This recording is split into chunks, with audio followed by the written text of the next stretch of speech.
So if I'm reading this correctly, we brought in approximately 35,000 in fiscal year 24.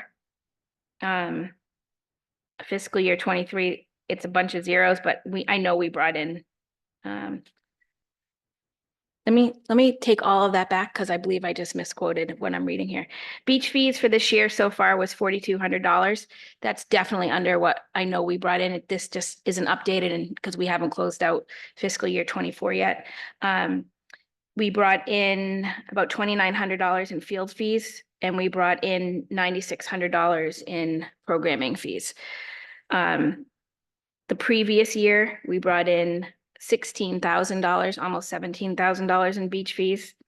We brought in just over $6,000 in field fees and $13,000 in programming fees. I don't have the Total in there. totals That on, totals 35K again. Yeah. So that's FY 23 or, that was FY 23 and 24. okay, So you think that's an average So per year? yeah, so, Ezekiel has his hand up. yeah, but please let him chime in. I know I'm no, it's misquoting okay. this. I'm not currently logged into Munis, but after this meeting, I can log in and provide a report to the committee.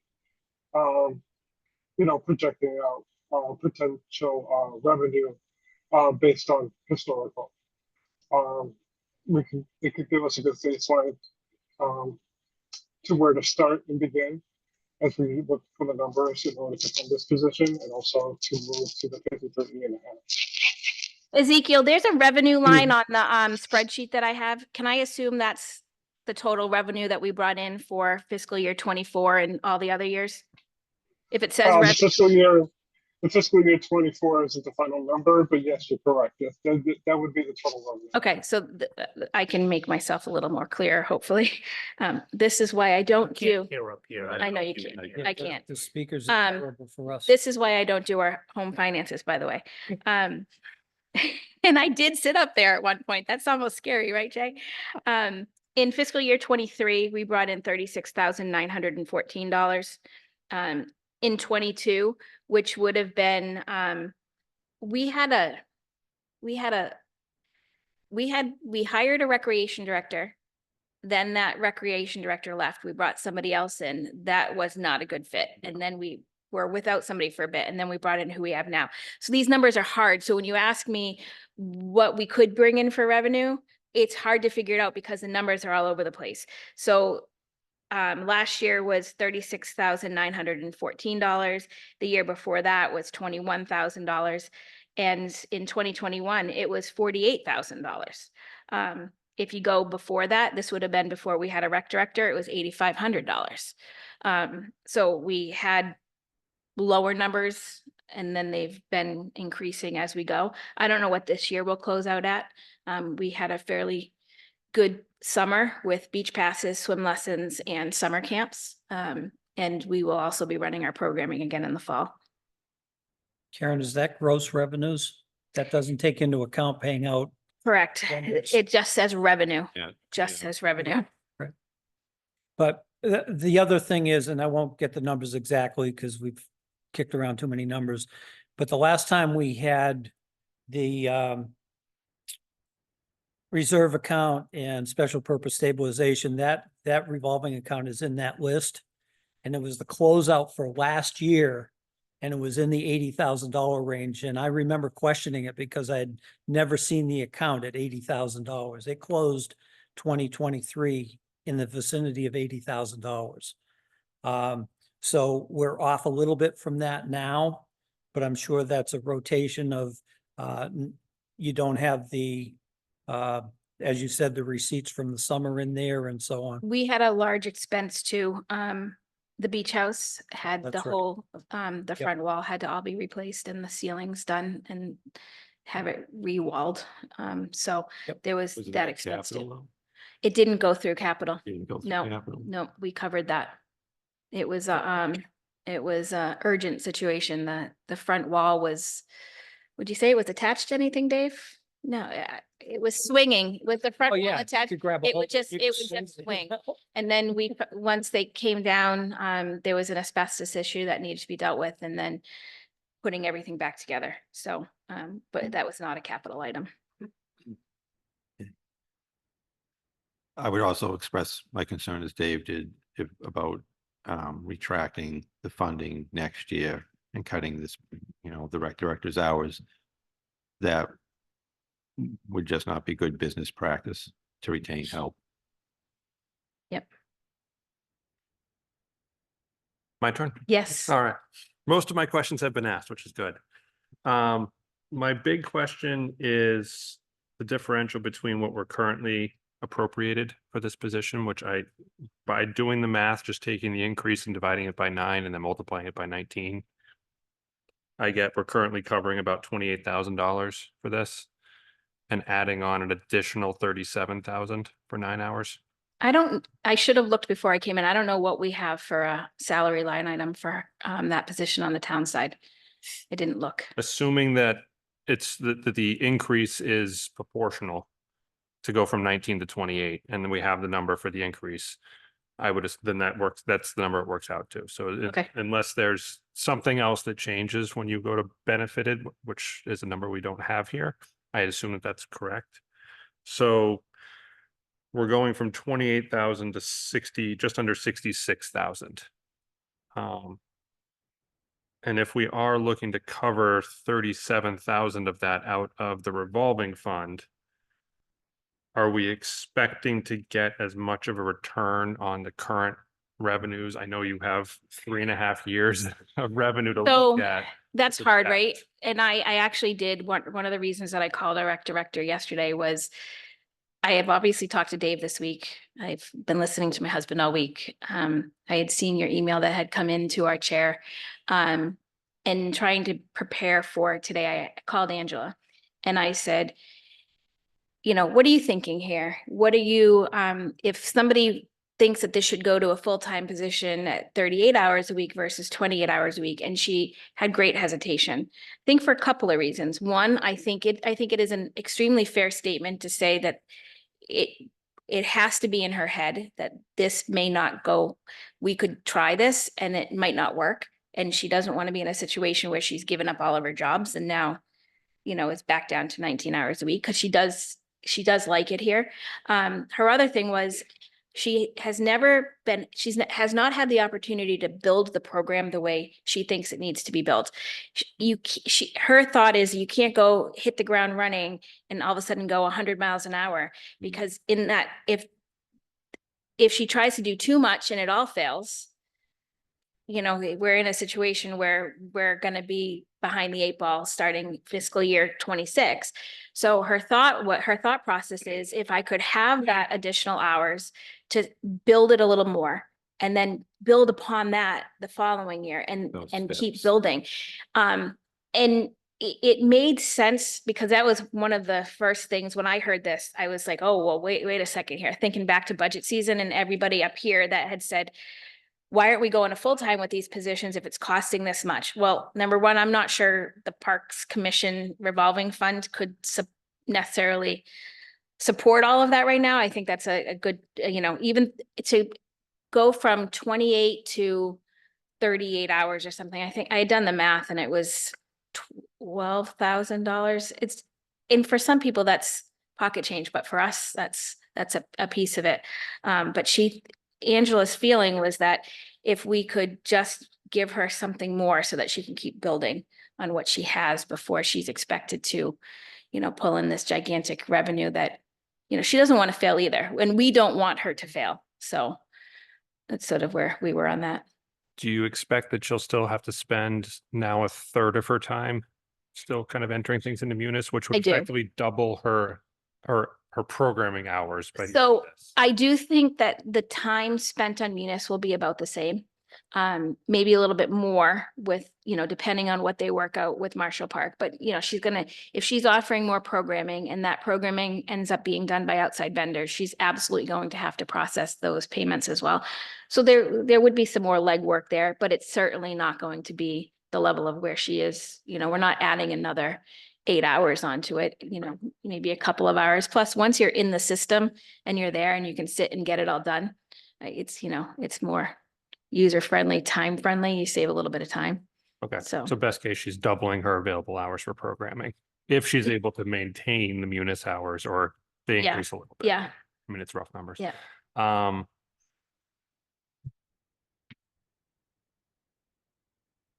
Is there, so not to rehash 2 weeks ago, but is there a reason that the town side would not pick up the health insurance line and just have the overhead line come out of the Parks Department budget? So revolving? I wasn't involved in that decision making. That was town manager that in our chair that had discussed that. I can tell you as a resident, I think that if we are going to try to create a self-supporting program, that coming from the revolving account is where it should come from and not from the town side. I think it's important for every position, but I can obviously only speak for the park side. I think it's important for the Parks Commissioners to understand the full cost of this position.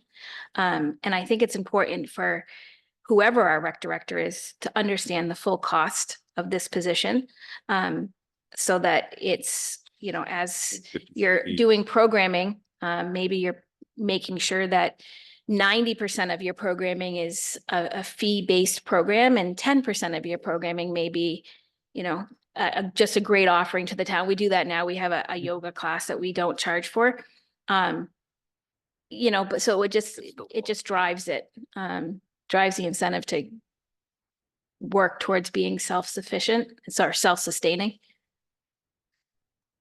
But if you want to convince the town to pay for it, we're happy to keep it in our revolving account.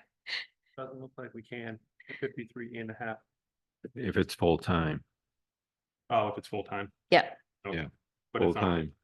as I Correct. spoke at the beginning. Yeah, at this point, You you go can with do it full- with, but when you go to full-time, it exempts it. I I guess- mean, it doesn't allow it. In my opinion, just, I think if you're claiming something as self-sustaining, Yeah. it needs to be self-sustaining. self-sustaining. And I also have problems with groups that say I'm self-sustaining, but someone else pays for my facilities and someone else pays for my electricity and everything else.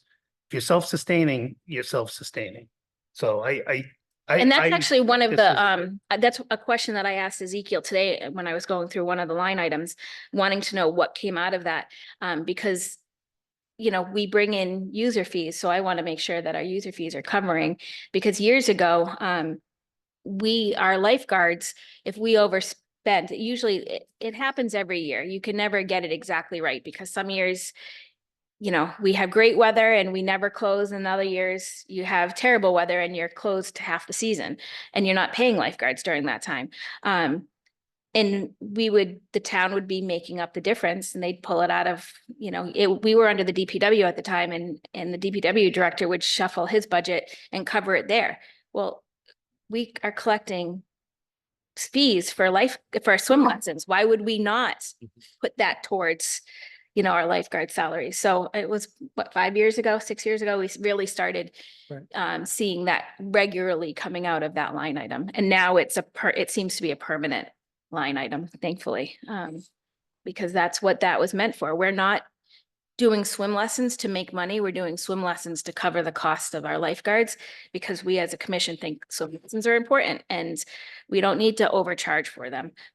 So when the money comes in, we want it to cover lifeguards, Okay. and that's what it's doing. I guess where I'm going with this is just to kind of wrap it up. Obviously, this health insurance line is worst case scenario, takes the Correct. full expensive Mhm. family plan, and we have no idea what she's going to take or if she's going to. I know, so she will be taking benefits. I believe she'll be taking individual That's very good. benefits, not a family, but she will be taking benefits. I guess my question kind of gets more to the committee is, for self-sustaining, is that worst case scenario self-sustaining?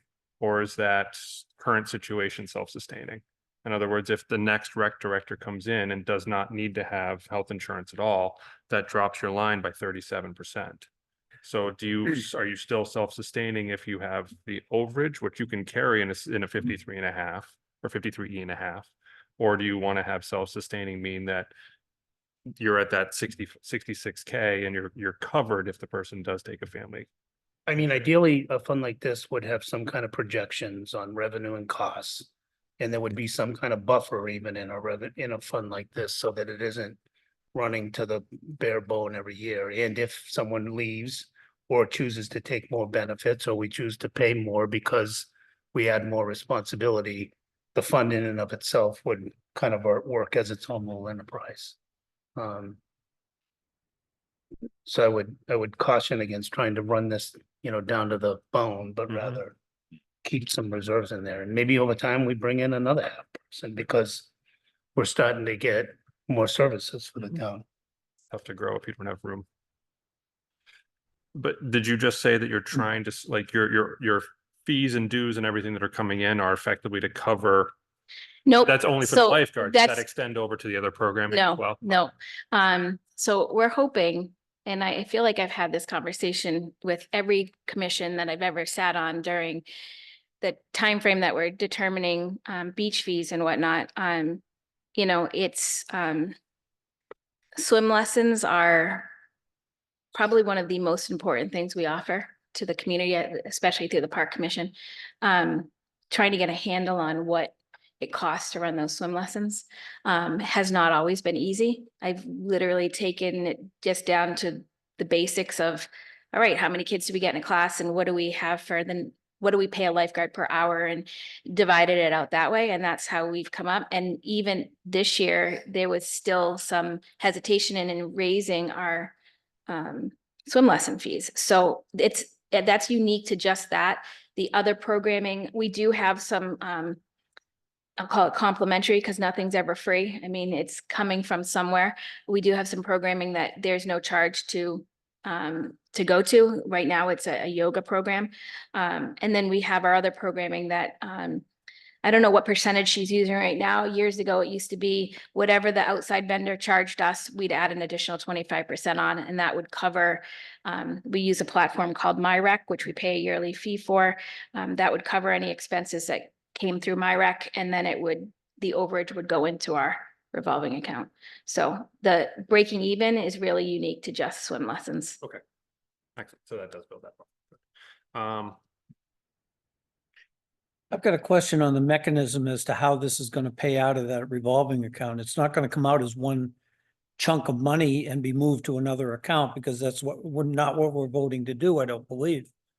We're allowing the increase in hours, but I don't know if Funding. Ezekiel can answer, is it going to be paid out in increments bi-weekly, or how will it be pulled from the account? Well, it'd be bi-weekly with the payroll. Bi-weekly from the payroll. With the payroll. Bi-weekly from the payroll. Okay, so it'll be similar to the way that we do the part-time summer help. It'll come out that way through a Yep. voucher or whatever. Okay. I'd like a raise, because I didn't expect this to be as detailed as it was. Could you arrange that? No, Okay, sorry. I tried. The other thing that you gotta be, It's triplet. I think doing it incrementally like this is safer. With what's been expressed here tonight is that the commission would like to work towards a self-sufficient operation of their programming and beaches, programming, basically, it's all programming. But if you don't have enough revenue down the road from now to support a full-time position, you haven't made that jump. It's only a $12,000 difference, I believe, if it's calculated right. But at least you're feathering in this increase to see if you can get to self-sufficiency. And the other thing is that self-sufficiency, as Chris was mentioning, is not just what we're adding to the rec director's salary. It's all the other stuff that Chris mentioned before. And we're nowhere near being able to be self-sufficient at this Exactly. point. Exactly. Because we would just be covering the difference between the 19 and the 28 hours plus benefits. So there's those other 19 hours that are currently being funded on the town side. So we have a lot of work to do to get there. Yep. But if I'm, looking at the numbers right, we're on our way. we're, nowhere far enough along for me to say this is absolutely going to be what we're going to be able to obtain, but we are well on our way to, being able to do that. More so than we were, 8 years ago when we didn't offer a single program. And everything that came through the Park Commission was, youth programming. And we're not that same programming anymore. We've got things for all ages. So. The other thing being, and we discussed this many times in board meetings when I was on the commission, that as we grow and we get into year-round programming, the numbers should improve also. Once we've perfected it, and that's been our struggle for the last 5 years, is getting it off the ground without failures, which I think all of us told Angela at the beginning, don't go crazy. Make sure the beach opens and runs efficiently and to the liking of the taxpayers for the first season. A couple other programs and leave it at that. Yep. Make it successful. Show them that it can be done properly. And she's done that and grown it even beyond that. So, Yep. We're doing it correctly as long as that curve keeps climbing.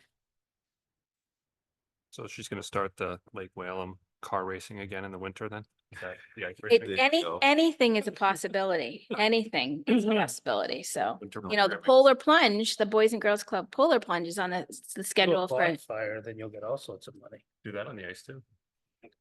that's it. I That's a word got you the should fuel bring for up. the for at least 3 bonfires. All right. What is, the rec directors, like general schedule during the week? Oh, Weekly, goodness. weekends, or- Don't quote me on this. No. Monday, Wednesday, Friday, 9 to 3:30, 8, something around those. She's here like midday hours.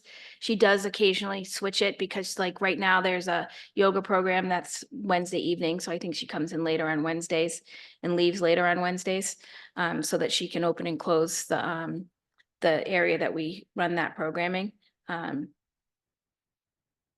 And I don't know if she does that every week because so the beach was closed. I'm sure you all heard, because we had high bacteria numbers. So we were closed for like 2 Wednesdays. And so she covered that because we weren't going to pay a lifeguard to come in to open the beach just for that. That's not their thing. So I know she was covering those. So I think she adjusts some during the summer months, but it's primarily somewhere around like 9 to 3:30. Somewhere like Who there. covers the weekends? Nobody covers the weekends. We don't have, Chris Ruth is usually on, somebody from the town can get a hold of somebody in facilities if there's an issue at one of the parks, but we don't typically run programming on the weekends. And anything that we do run on the weekends, I know we've had a couple of things. Angela will adjust her schedule to come in, to do those. And we've had a couple of nighttime things. We had like a movie night at the TC Passios in the gym. She adjusted her schedule to be able to come in and cover that.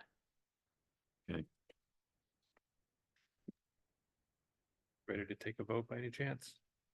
What are we? Well, we can voting? discuss after the motion. I've got a question. I'm never getting out of I here. think the motion is to approve the increase in hours on the rec director for the rec director from 19 to 28. So I move to increase the rec director's hours from 19 to 28. Second. Can we specify that that's to cover through the end of this fiscal year? Why do we need to? I think it should be worded that way because if you do it the way you just submitted it, then it continues beyond the amount of money that we've discussed this evening. The intent is that the revolving account's going to be corrected by then. And then it's a moot point. Town meeting will fund it. And they'll be able to do it without this type of a vote next year. I think that's the cleanest way. I want to make sure that this forces the change in the revolving account. Do you object to that? because it has to happen. No, and if it was me making the motion, I would include in there that the additional monies are coming from the parks revolving account. Right, so I'll amend the motion to include that it's for the remainder of the fiscal year and that it comes through the revolving fund. You want to rescind? Discussion. I still have a con- Again, I'm still on the fence as to where I'm actually going to vote. I think it will pass on this stage with no problem this evening. But we are technically voting. I'll call it an improper use of the funds that legally do not exist in that account at this time. Because they have not been administered properly under Mass General Law. In a way, we're spending them down though. But it's already too late. If we had done this, I wouldn't really have a problem if we had done this in June, 29th. right? But I do have a problem now because it's gone past July 1. I would argue that even if it were brought to 10,000, the revenues that taken in this year would have covered the 37K. And I think I'd probably be standing here in front of you saying, you just moved however much from the parks revolving account to the general fund. Can you please earmark that now? Bring it back to the town and, I cover actually it that thought way. about that today. So, yeah. Yes, I did, to tell you the truth.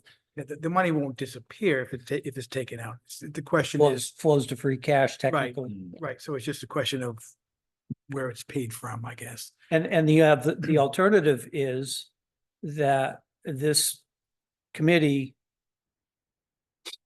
tables this till or refers it to special town meeting to be processed through town meeting rather than this process. That is an option. Yeah, it is an option and we can vote that way if we need to, but I would think that we would just move forward and allow the rec department to continue to grow and make progress on a lot of work that's been done by both committee members and staff. So again, I think if they pull in 35K and we brought this to 10K, that's still 8K more than the position. So I think you got the revenue stream throughout the year. Even if that change were made, so. I have a question. Chris, do you need to recuse yourself from the vote? Is there any reason for that? Only because we have married, I just want to make sure the question is at least asked. I don't think I need to. I'm not married to the rec director. Although at one point you've made me married to Tiffany. What's that? Although at one point you said I was married to Tiffany. That's true. Evan, what was your question? Just if Chris needs to recuse himself from the vote because it's regarding a decision on the Parks Commission and he has a spouse on the Parks Commission. Okay, thank It you. was That- just to ask the question for open and honesty. If no one feels one way or another, I'm fine with it. I have no Oh, problem gee, yeah. with him voting Yeah. on it. I think it's fine. Yeah, I don't have an issue with it. To tell you the truth, Mr. Chair, I think it's going to pass whether there's a couple of no votes or abstain or whatever. You have no idea It's how I'm gonna still vote. gonna- Well, yes, I do. I can hate recreation. You never know. You might, and that's okay. I'm gonna just say I'm not I would not gonna vote for this only because I think it's a it's positive thing. However, I think we just went through a budget process. We went through an override. I think this is not an emergency. It's more of we want to get it done sooner rather than later. I think it would be more prudent to wait till the next budget cycle and go through all that and get it done that way. This has been a long time coming. I don't see the need for it to be done this way. We did a lot of, we cut a lot of items that were equally as valuable in the Eagle House and at and the library and others. So, I know the funds it's a different fund thing, but it's still, to me, the better process would be to follow the process that we have, even though that's not a perfect process. For me, the only difference with the other two is that they're not self-funded. That this is, and the way that the motion has been made is that it's self-funded strictly for the end of this fiscal year, and then for FY 26, either they have the money or it's in a 53.5, or the town's budgeting it, or they cut the hours. But I think even still, it would have to be reevaluated next year. I believe. That's how I interpret this. Yeah, I'd also say that if the library or the Eagle House came up with another way of funding positions, I may support their requests. We don't typically deal with budgets associated with revolving funds anyways through the process. You guys all set? Yep. Okay. I didn't run my fingers till just now. The delay to special town meeting to do this properly is roughly 95 days. Mhm. I personally would vote or would prefer that it be done correctly all at the same time. Get the revolving account changed over the way it's supposed to be, which has to be done by town meeting. Create the E and a half, 50, whatever it is, 53 E and a half. And have town meeting transfer the money and fund the position as of the first week of November. It's 90 days. And then it's done correctly. What should have been done in 2020 is accomplished. And we're moving forward with everything we, said is needed to support the programming growing. That's my preference, so I'm probably voting no tonight to that motion that's on the floor now. I'm gonna vote yes on this, because this is one of the only things in town that factors into people like me staying in town. And I'd like to see this thing grow so that there are options in town for me besides good roads and snow removal. But Ambulance, fire, police. ambulance, fire. Anyways, Technically, we don't have to have a police department. I learned that the other day. technically, they can hire a police department. Really? Yes, Oh, Yep. yeah. You can Under hire your Mass- own police department? and we are our own tree wardens, That's awesome. The only caveat to that is pending funding by the town. correct? Ah. Pending can hire funding, them, but they but can't that's pay just 'em. semantics. Ezekiel, you've had your hand up for a while. Do you still have something to add? I do not, sorry, I didn't realize. Okay, Thank you. I can't see it on my screen. that's okay. I think we should vote. We have a lot of agenda items. I think we should as well. Ms. Lockwood, I do see that your hand's up, but I'm gonna ask you to hold off just because we are in the middle of discussion. So the motion's on the table and seconded to increase hours from 19 to 28 through the end of fiscal year 25, so June 30th of 25, and that to be paid through the Parks 53D revolving fund. D. D is in dog. And then to be. Can you just say just the revolving account? Because if we change that, if this passes and we change the revolving account in November, then it's no longer going to be 53D. Correct. So just. I revolve- didn't yeah. stipulate in my motion Yeah. 53. You didn't. I was adding a little more detail to it. You were right. So no 53D, just the Parks revolving account in whatever iteration and number and code that takes following special town meeting. Okay. Correct? Yes. All right. All those in favor say aye. I Opposed? No. No. All right. So we are 3-3, which in my Fails. math Fails. Yep. fails. Thank you. Thank you, Ms. Menard. I'll wait for my pay raise.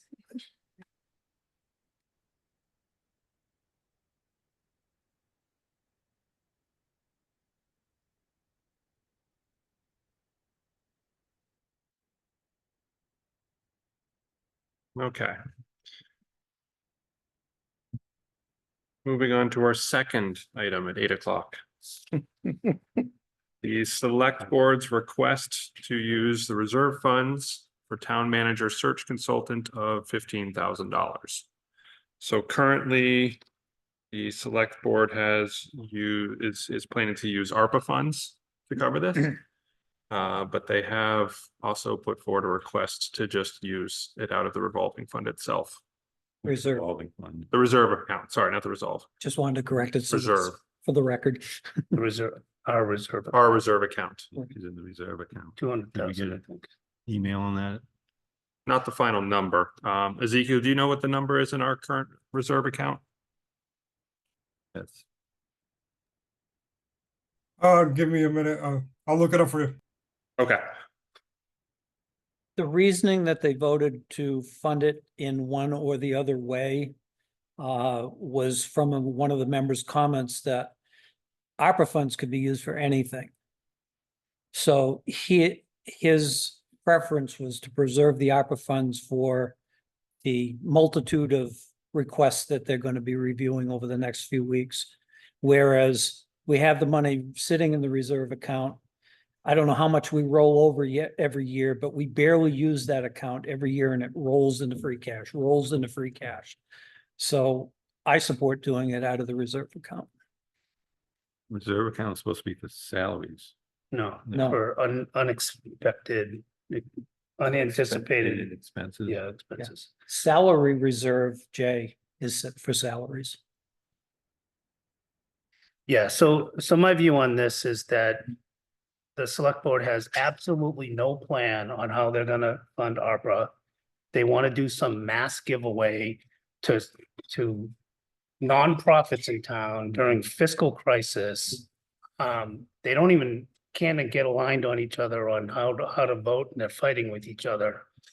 So I would say that spending this on ARPA is absolute the right thing to do. Use the money out of that. Use the rest of the money on capital and just be done with ARPA, because we got a lot of problems on this town to deal with no town manager.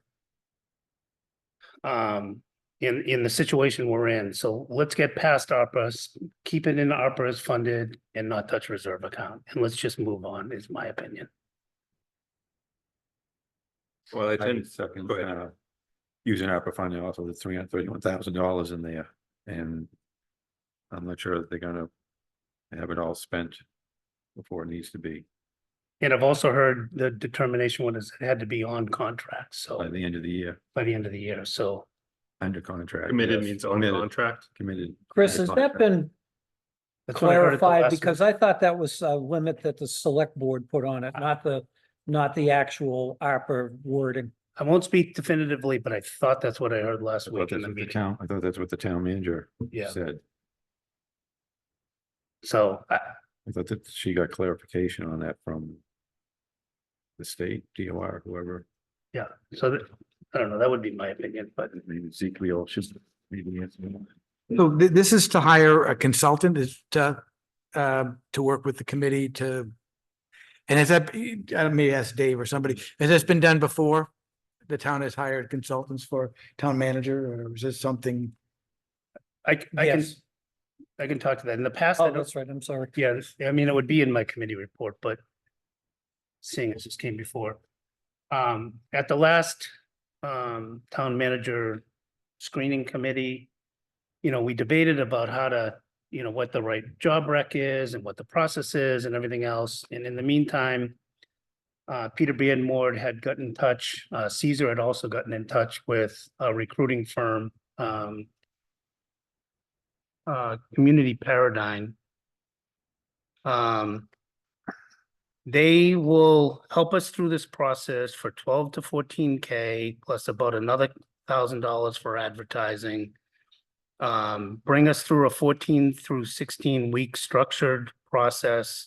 They'll do vetting and workshops and all sorts of things. So in essence, it's hiring for 15K someone to help a bunch of amateurs hire, the best town managers. So The recommendation coming out of the screening committee was to do this.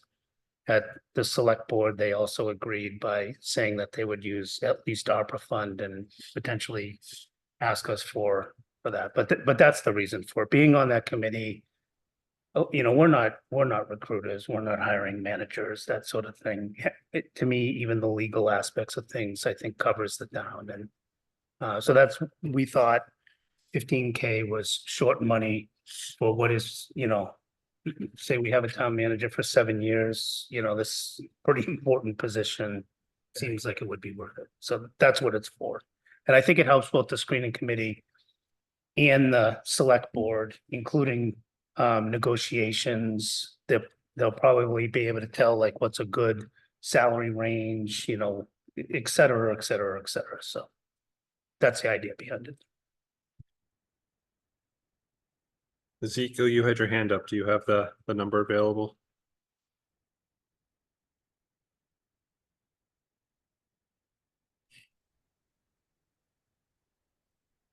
I'm sorry, Munis is not cooperating this evening.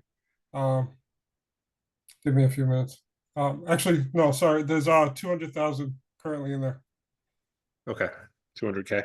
That's what I thought. It just loaded, sorry. Yeah, $200,000 in the reserve. In the reserve. in the reserve account. So I tend to agree with Chris about using the ARPA funding. What's left of it on capital, I certainly agree with that. For me, I mean, I'm sure there's $15,000 worth of capital projects we could also throw that at. And we have the reserve. This is sort of exactly what the reserve fund is for, in my opinion.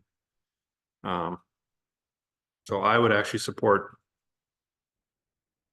taking the funds out of the reserve account, putting the 15K back to ARPA, not doing whatever it is they're doing and suggesting they just start chipping away at all the capital projects that they can chip through. And if 15K will help that, I would support giving them an additional 15K for that. Yeah, I think they've been clear that they do not agree that spending it on capital projects is what that is. They're getting very philosophical about the intent of it and how, you know, the federal government thought very hardly about what this should go to, et cetera. And honestly, I think we're just gonna lose that money pretty soon because ARPA funding. the ARPA funding. Yeah, the ARPA funding really isn't, to me, isn't really part of the I mean, I guess it is because we're talking about it, but ultimately the ARPA money is the select board's issue. If they want it, they do whatever they want because they're the one given the authority to vote on it. We were asked, is $15,000 for a consultant to help that committee the right thing to do? I think it is. Whether or not it's ARPA money or not, that's irrelevant. Right now, it is voted to be funded by ARPA. It is committed on ARPA. What they're asking for us, just like they did with the trucks, is to say, let's seek another funding source for things so that we can return it into the bank on ARPA. I'd also say that there's a lot of talk in town about, you know, did we do enough of an override this year? So, you know, it could be April, May, and they're looking for money in the town, and this reserve account for the schools or something else is something that may need to be tapped into, so. But so it is right now being funded by ARPA. That was what was voted on on Tuesday. The definition of an appropriate withdrawal from the reserve account, though, is unanticipated expense. So this fits the bill perfectly. We did not know we were going to be searching for a town manager when this budget was set. So it fits the definition perfectly. Mm-hmm. $200,000, taking $14,000 out of it is pocket change.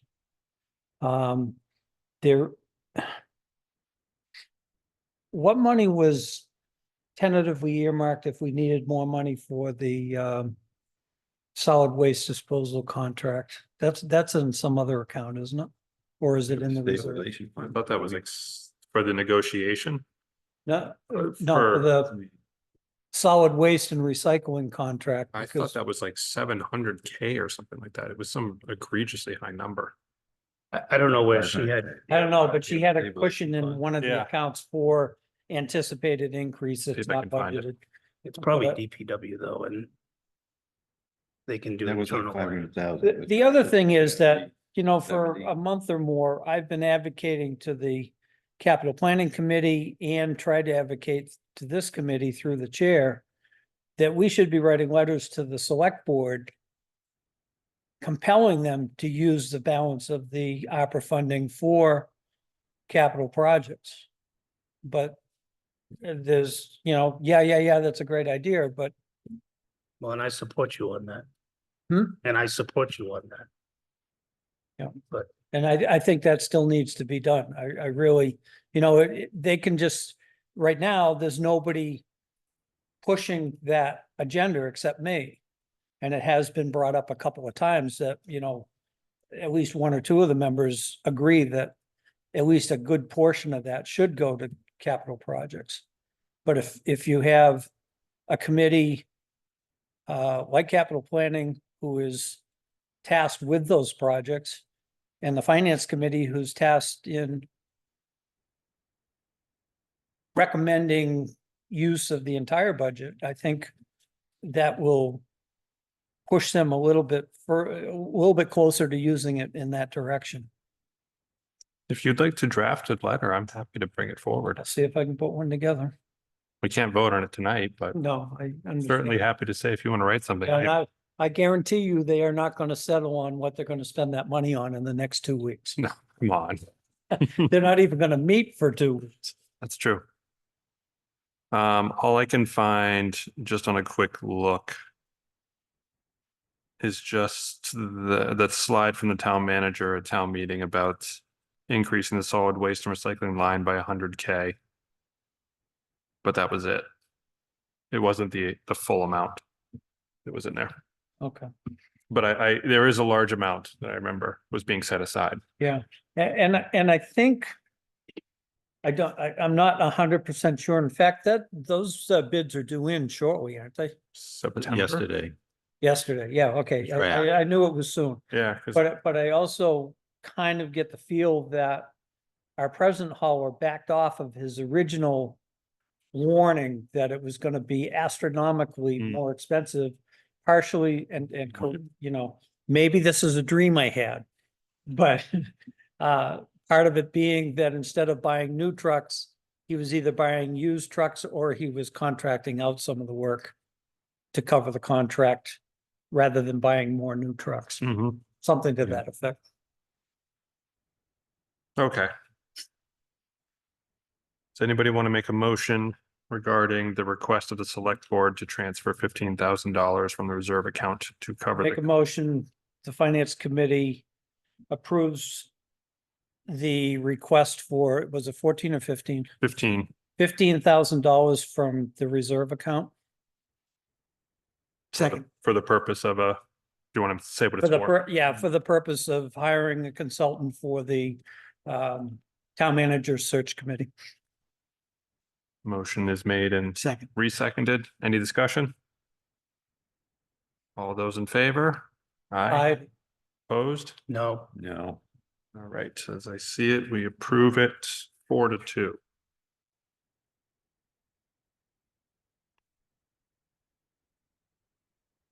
Okay. Letter C. This one is kind of not in our purview, but depending upon how it plays out, may be affecting a serious number of boards, committees and commissions in town. The select board has adopted a new policy, which I have quoted here, section 2.13, public communications policy.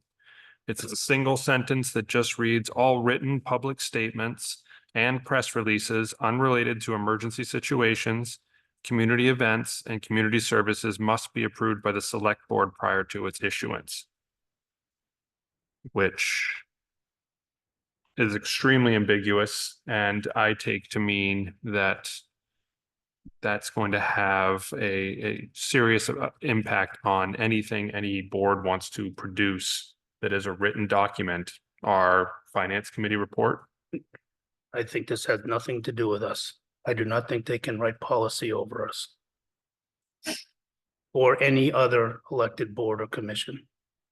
I think they can enforce this only with town employees under their purview. Mhm. And with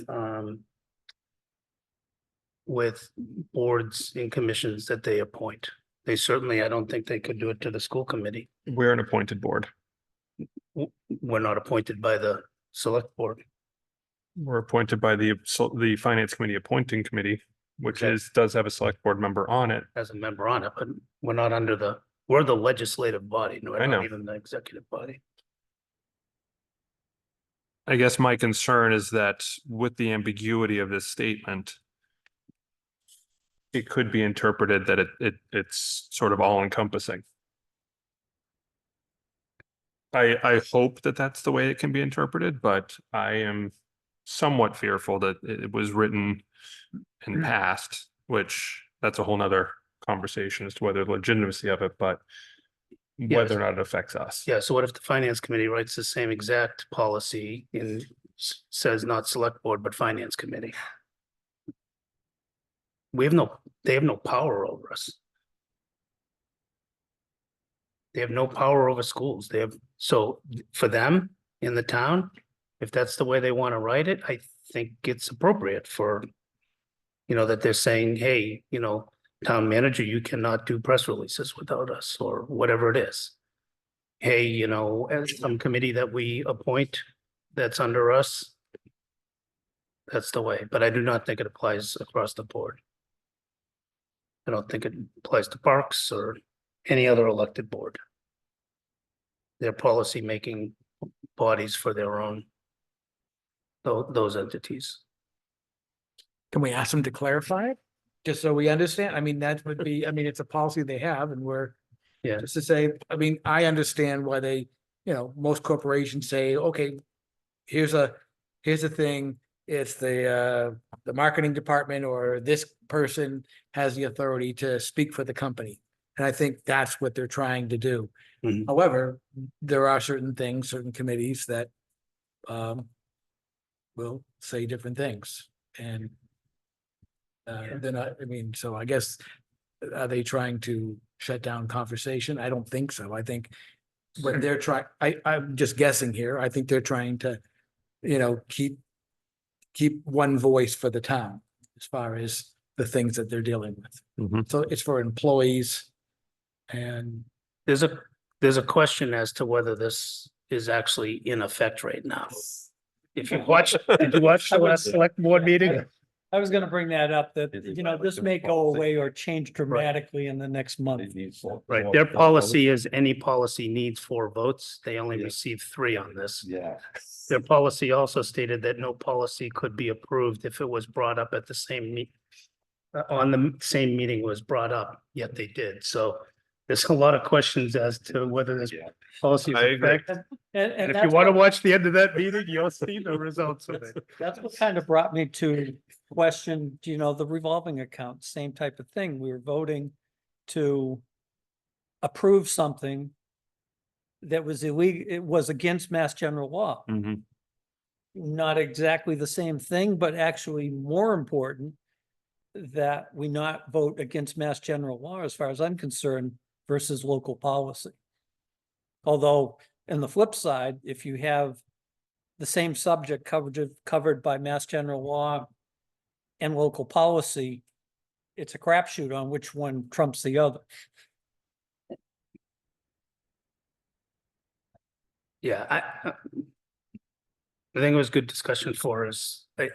In my opinion, it's good for us to know what's going on, for us to understand if it relates to us, Mhm. if it's actually a policy, et cetera, but there's a little bit of heat behind this one that I think we need to have play out before we say much more on it. Mhm. There is also the argument that it's a policy. It's not a bylaw. It's not Mass General Law. It's a policy. Guy. The guy, don't use that word. I apologize to Miss Emke, who's currently on the call. It would be easier if it was a guideline, Right. because guidelines you can be flexible with, but I don't know. I'd have to see all the possible definitions of a Right. policy. Yeah, Yeah. I think as Tom stated, for the executive branch and those duties that fall with under them, if they wanna have control over it, it's it's a viable policy. It makes it, there's a lot of sense behind it. But I don't know that it can be enforced on other elected and on the legislative branch.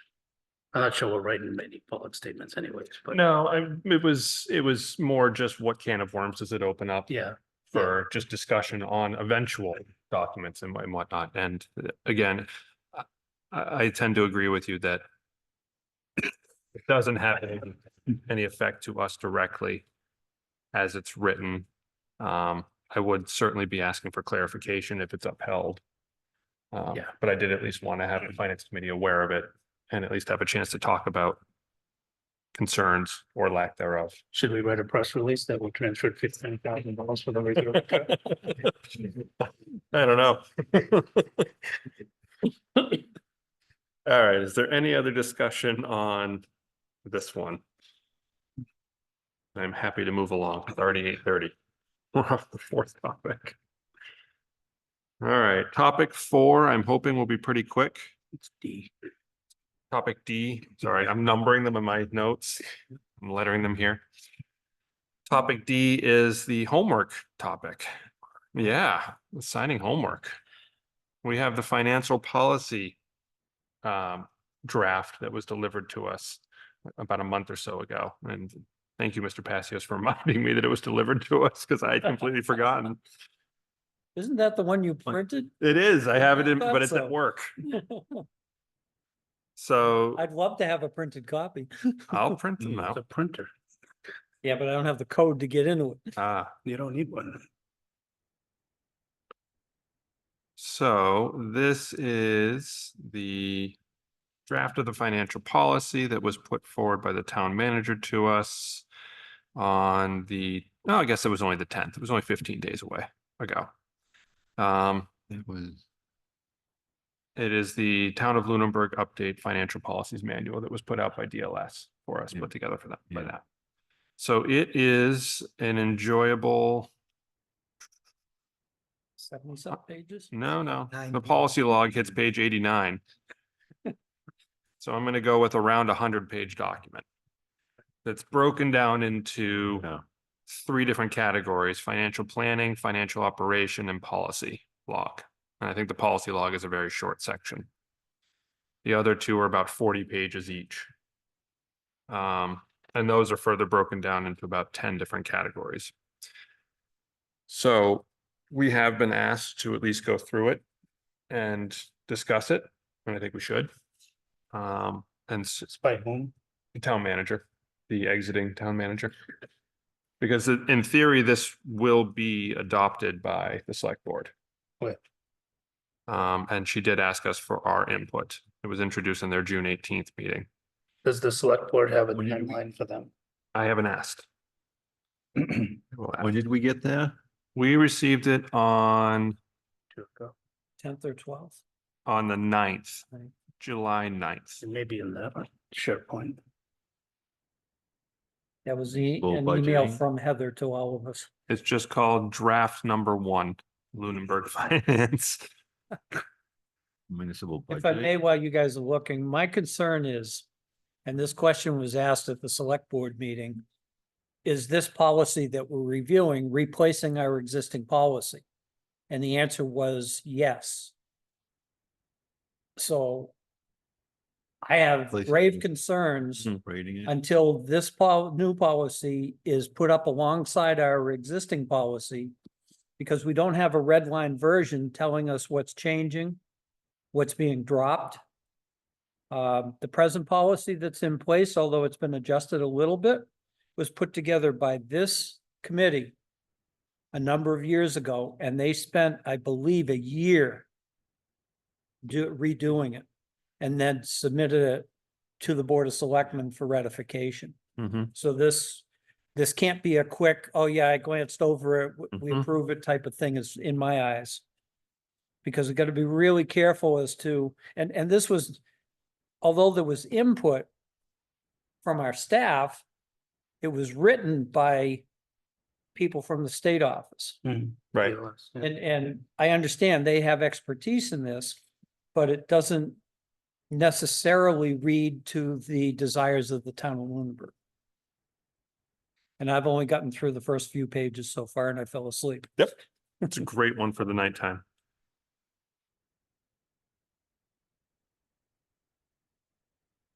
Okay, That my real concern is the fact that the Board of Selectmen doesn't have to wait for us to reach out to them. All they're looking for is any concerns. So they haven't really indicated that they're ready to move forward with accepting it yet, but They it could may do it, come out of the right. blue in an agenda and be accepted. And that's why I'm making these comments tonight, hoping that that does get back to the Board of Selectmen, that this needs to be looked over with a fine tooth comb to make sure that we're not shooting ourselves in the foot. Yeah, again, I think the select board and an incoming town manager and us have a lot on our plate right now. And adopting 90 pages plus whatever we want to keep from the other is probably not the highest on the list. But I do think that my first glance through this policy is it was really well written. And we just got to look at, incorporating some of the, making sure that other aspects of the policy, like you said, are covered. Yeah. I agree. And the other side of the coin is that, okay, yeah, it was great. The state came in and did this, whether it be through a grant or through a program that they do anyway for free. I still argue whether it was a grant. But anyway, the same department told me in October that at the invitation of the select board, they would come into town and do a top to bottom audit and all of what they did here for free. Mm-hmm. So whether we got a grant and did it or they came in on that premise, I don't know. It was the latter. But I don't think there's anything compelling in our present policies that we need to rush to accept these in replacement. Again, I haven't read the thing through yet, but Mm-hmm. Yeah, I do think there is a lot more in this policy than what is in our current policy, though, and that it's probably all based on very sound municipal practices. But sound municipal practices may not be appropriate for Lunenburg's current financial situation. So I think while I'm sure it's great on the large scale, I have a feeling that there likely are going to be tweaks, small ones, that would need to be made. again, I haven't been far into this. Does it go into our debt limits and stuff? I don't know. Because that is part of our No, financial policy. I think it's more things like how often you should have an audit and how to do capital planning and, I mean, just going through the titles here, right? How to do debt management. Well, then that begs if it doesn't go into what I just asked, then it begs the question as to what's being dropped and this being dropped into and what's being kept. Because our financial policy is our financial policy, including our debt limits. Yeah, it does have debt service parameters. Debt service 5 to 11% of total budget, within levy 2 to 4%. And see, those numbers over the past 3 years have been brought up in discussion in this committee and capital planning, that they need to have a really strong look at and see if those need to be adjusted. Yep. I agree with you. Perhaps it might make sense to have someone from DLS on a call with us to go over the document, or at least to reach out to DLS. To reach out to Sean Cronin.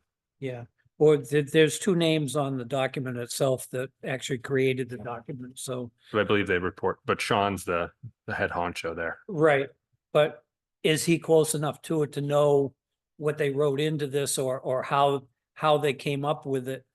It sounds like the the debt limit policies are just a carbon copy of what we have now. Right. Or if he even knows where Lunenburg is. So either way, I mean, if you reach out to Sean Cronin, I'm sure he's either gonna, be willing to work with us on it, or he's gonna refer us to one of the two names on the document itself. Okay. I can reach Is out this to the- Sean. That's not it. Okay, I'm gonna forward it to you again real quick. Okay, yeah, this looks more like a.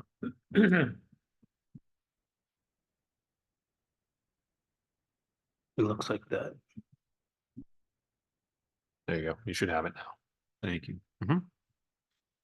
Okay, so in the interim, though, I do think I agree, we're extremely busy. But I am concerned that I think Dave's concerns are certainly valid, that this could just pop up on the select board agenda, and if it is, since we don't actually know the extent that it would potentially override the current financial policy, I think we need to understand it as quickly as possible. Yeah. I mean, I do think the select board would ask us for inputs and. Well, select board didn't, town manager did. I mean, if it's gonna show up on there.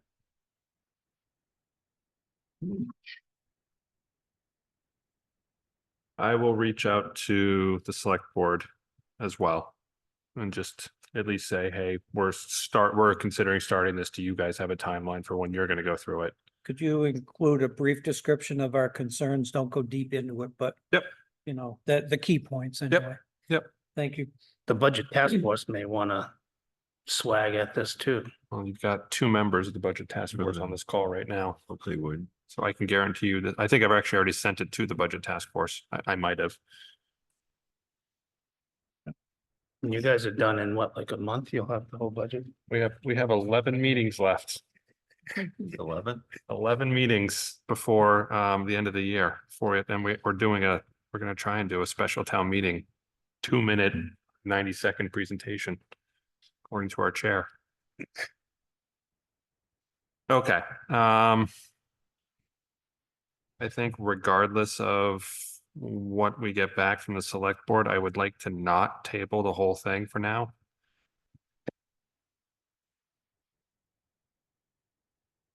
Should we all take a first pass, read through it by our next? You want to read 90 meeting? pages in 2 weeks? I have trouble sleeping sometimes at night. This will really put you out. You said the last section, the financial section was rather short. The policy Oh, log is just policy, it's 1 page. It's 89 pages total. So it's 88 pages of reading. I'd like to hear Ezekiel's take on a lot of it too. It wasn't a joke. No, I mean, what are the major change? To me, I looked at it and I don't know enough about the inner workings of the finance department at the town and how they operate. So and some of that goes into this. So the question is this going to be a major burden, major changes for how they work? I'm assuming you can hear me clearly. So, I will say that I've gone through about half the document at this point where we're closing out the fiscal year, but, it seems that the procedures and the policies in place and all the documents are pretty in line to what we're already doing. There's nothing major that would be catastrophic to the department or the town. I don't believe there won't be any major changes. It's just bringing everything in line to have a written document. Again, I'm only halfway though. I'm only about 58 pages in. Ezekiel, do you see any addition of checks and balances that we do not have in place now so far with what you've looked through? Best practices and things. As of right now, I don't see anything out of line. I think it's. No. Great, thank you. Well, we can take it one of two ways. We can either try to make it through the entire thing and then start talking about it, at least initially, after I hear back from PLS and the select board in 2 weeks. Or we can just divide up and say, let's look at the first 20, 30 pages or whatever that gets through kind of the financial planning portion, which is sort of mostly what we're working on. Your annual audit, your annual budget process, capital planning, debt management, financial reserves, forecasting, indirect cost allocation, and investments.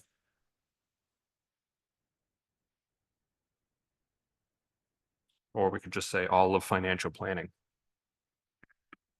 Yeah, I think if, you know, as you said, there's a lot of procedural stuff in there that really only affects the financial department of the town.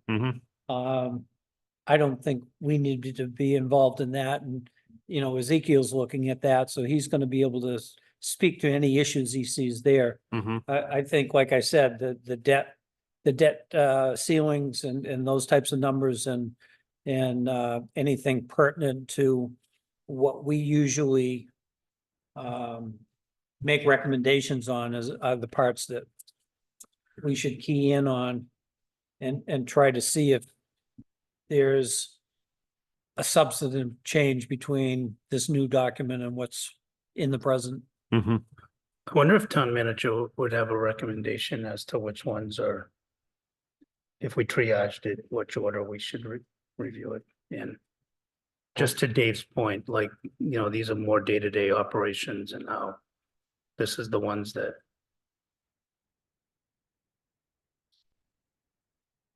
have been gone, would wanna weigh in on.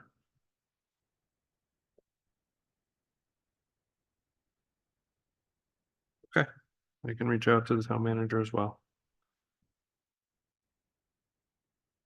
I will endeavor to try to read it, but I'm also trying to scream town managers. Are you busy or something? You should try having a budget task force.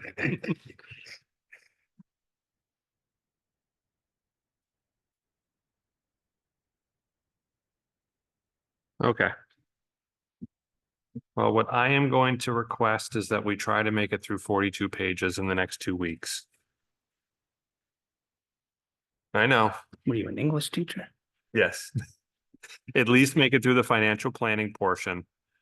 And I will reach out to these people tomorrow to get answers immediately. And if it looks like we're gonna have a little bit more time, then I'll immediately email everyone and say, slow down. But I think this should kind of take one of our top priorities. I know we have like 9.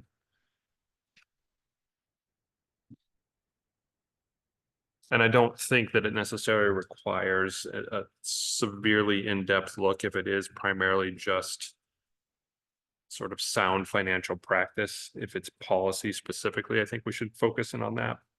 If it's, you know, percentage rates or percentages that we're transferring or whatnot, I think we should focus in on that. I don't think we need to focus in on the corrective action plan for whenever the independent auditor identifies a procedural weakness or deficiency. I don't think we need to go into that concern. Okay. But I will put it on the agenda for our next meeting on August 5th to at least have sort of a cursory discussion. And I will send out our existing financial policy as well, just to see if if you would like to do a little more extra reading, extra credit. We can try and do a side-by-side comparison.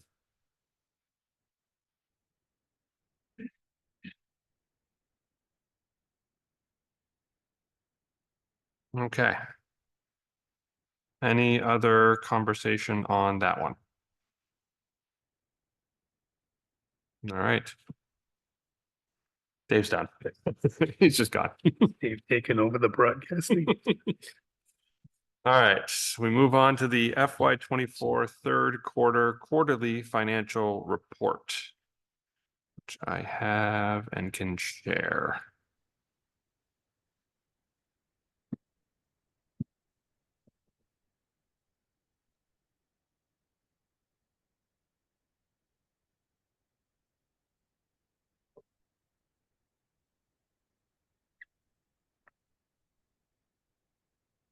All right. So if you're on the call, feel free to take a peek. Ezekiel, do you want to run us through this or? Yes. Okay, Which one is this?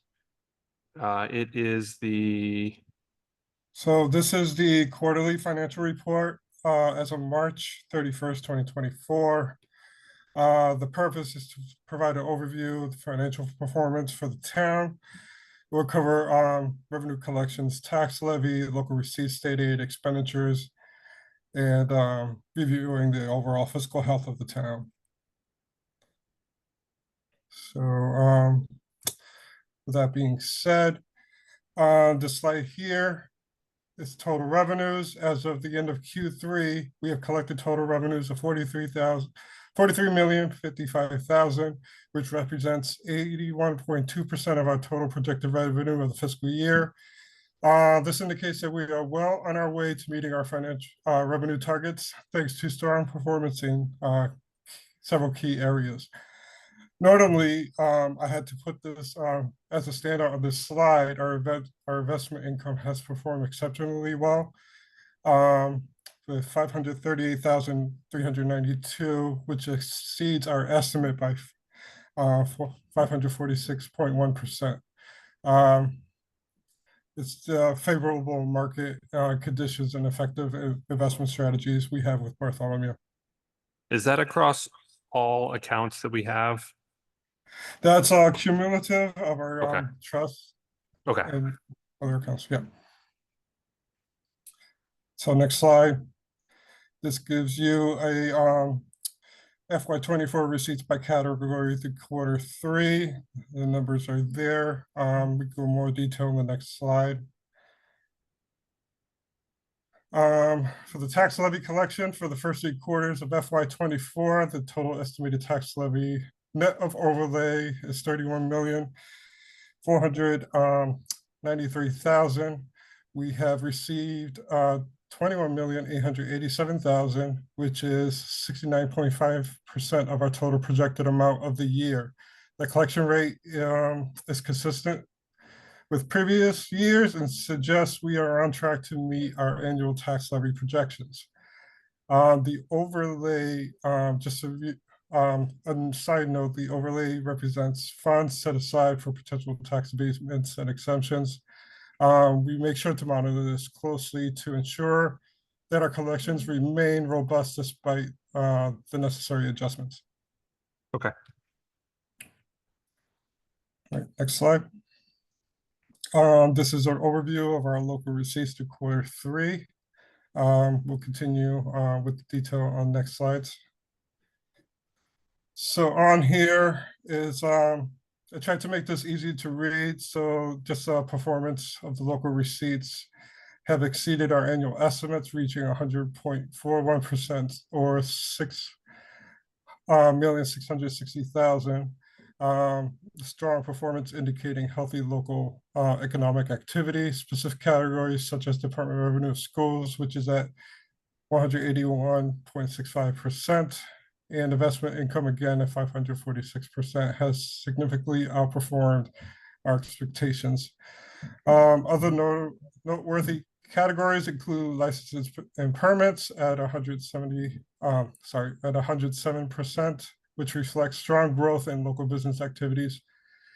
Areas like special assessments are at 16.42%, suggesting maybe potential for improvement, but we'll see as the last quarter is wrapped up. Next slide. Here's our overview of our FY24 state aid for you to review. The details on the next slide. Our state aid collection stands at 74% of the annual estimate, totaling 8,421,000. Key components such as Chapter 70, school aid, and unrestricted general government aid are at 75%, indicating reliable support from the state. State-owned land aid is 74.9%, and charter tuition reimbursement is at 60%. These funds are crucial for supporting our educational and general government activities And again, we're tracking them closely to meet our annual targets. Do charter tuition reimbursements typically lag behind the others? Because I assume the other ones, I mean, they should all be at 75% considering it's Q3. Is there a reason that charter tuition's only at 60? I think as it comes to year end, we do our Schedule 1 and Schedule A reporting to both DESI and our DOR. So the charter tuition reimbursement tends to come at the last quarter. Okay. Thank you. You're welcome. Before you go next on to slide. expenditures, just Sure. back to revenues, and I Sure. guess maybe like slide 8, I think. We're at 100.4% of local receipts. Are we anticipating to have a little bit of a windfall here? Like, Well, there are several different factors. That's just the estimated budget, depending on where we were at the time during FY24 budget season. But again, if you look at the several categories, like the schools are 181%, license and permit 107%. You know, our investment income is exceeding at 546%. So other estimates, you know, are during the budget season are only estimates, but this provides a good baseline of where we're currently at as of Q3. Yeah, the town manager always does the local receipts extremely conservatively when she Yeah, bumped we- up this year, just for the Yeah, school department. Yeah. no, but We this says all- we're at 100% through Q3. Right. She's extremely conservative. The local receipts have Do consistently. you have a been increasing. projection on this? I mean, aren't we almost at the end of Q4? I don't have it at the moment. I can get one word for you. Let me make a note. Okay.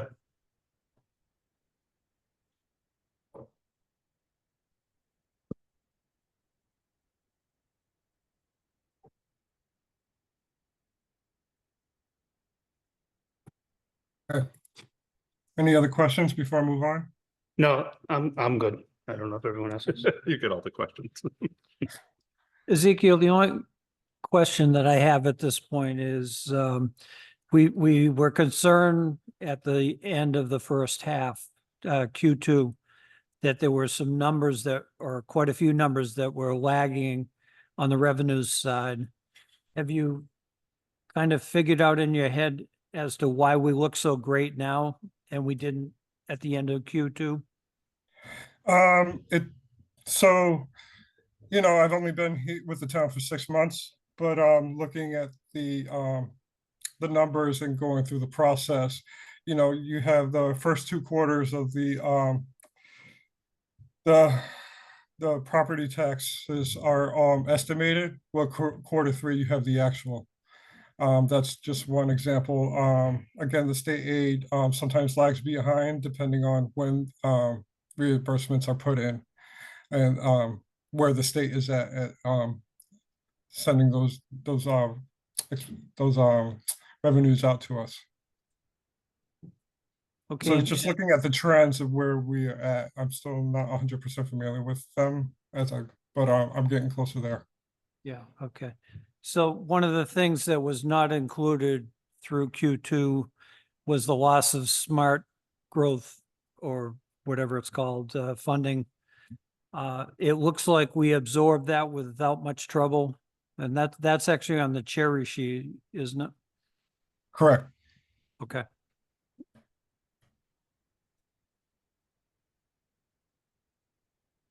So it doesn't really affect these numbers. Correct. Thank you.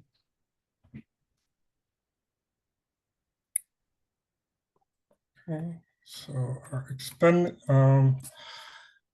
for our expenditures, the total expenditures through Q3 are 32,241,000, which is 67% of our total budget.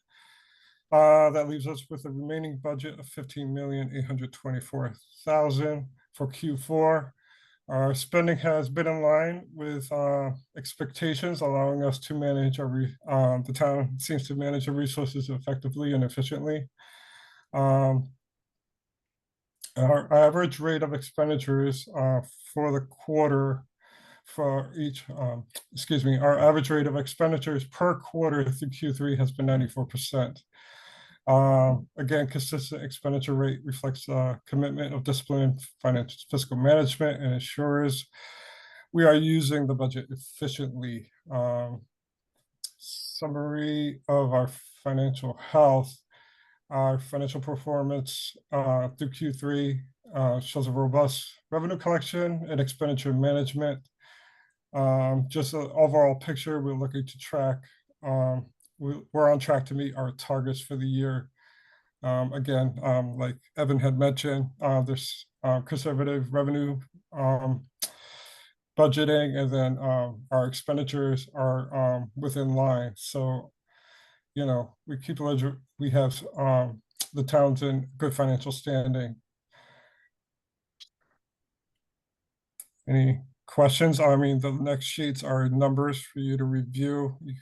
I'm assuming the committee has reviewed. If you have any questions for any of the lines, please feel free.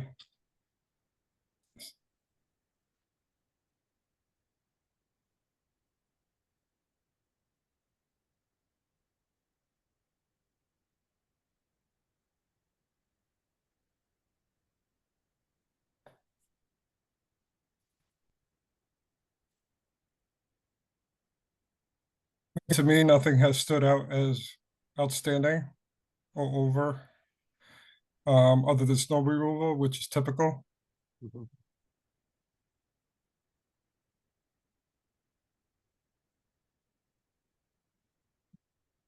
And these actuals do not include encumbrances, they're just actuals.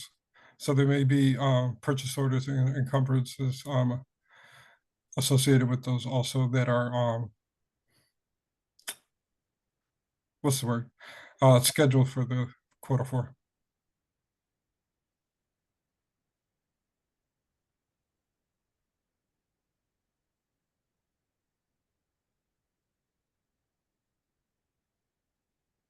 right. Does anybody have any other questions on any of the actuals?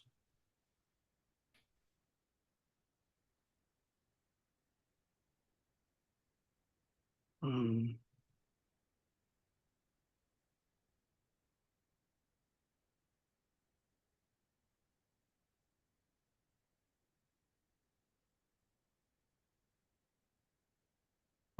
For future, would it be possible to get this report augmented with like where prior third quarters we were on spending? So you want a comparison similar to what I did to Q2? Not Q2 really, just to say, you know, in fiscal year 23, third quarter, we were at this amount of spending. In fiscal year 22, just to give us a relative sense as to whether, you know, being, you know, one of them is Okay. 43.95% spent. Is that typical at this point or atypical? All right. So I can do that. I can add that so you can see the trend for each line. Yeah, yeah, to the extent, Yeah. the extent we can see trends in general, I think is helpful versus just static data, which is hard to understand. Hopefully the tools allow you to do that. Yeah, I should be able to. And again, I'm new to this format, so if the committee would like this presented in a different way, feel free to email me any addition suggestions. You know, I'd be more than willing to adjust. I'm not tied to the format. This is just how I've done it in the past. Yeah, any way where we can call out kind of anomalies quickly, that would be, you know, preferential if there's a way to, Maybe highlight. Okay. yeah.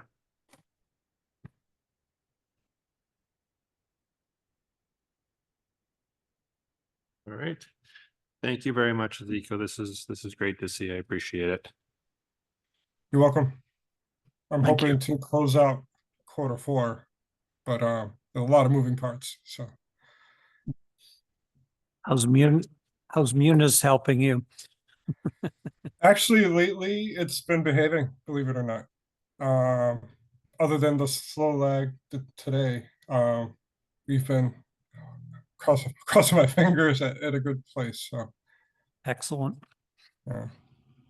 Just one final note, either the booth did something or you did something, because I can hear you a lot better right now. You know what? That was me. I had headphones in, and it seems that the microphone on the headphones is not good. For right now, I have it off, but I'm leaving closer to the laptop. So I apologize for not being clear earlier. No, that's okay. All right, moving on to item E, I think, number 6. And that is the account summary trial balance. I can present this, Ezekiel, if you would like, but I don't know how helpful it would be to present 35 pages of these for everyone to Yeah, see. it's a lot. I submitted it to the committee, not really as part of the, well, as an addition to the presentation, just for your benefit and information. So you have this for review. It had been requested previously, so I just wanted to make sure I didn't forget to add this in. Thank you. So again, just format wise, it's kind of a hard report to kind of make your way through. Yeah. I almost wonder if you could get this down to a flat file by ID and then kind of show it via graphs or something that kind of helps us look at like what's the real pertinent information. I mean, maybe some people like to read it this way. I think my father-in-law might like this kind of data, but This is just the way the Munis pushed it out, so I can certainly make it easier to read. Took me a couple of months just to get used to the format, to be honest. Is there anything that you would draw our attention to on this specifically? Specifically, no. I mean, the enterprise funds are there. All of our grants are there. I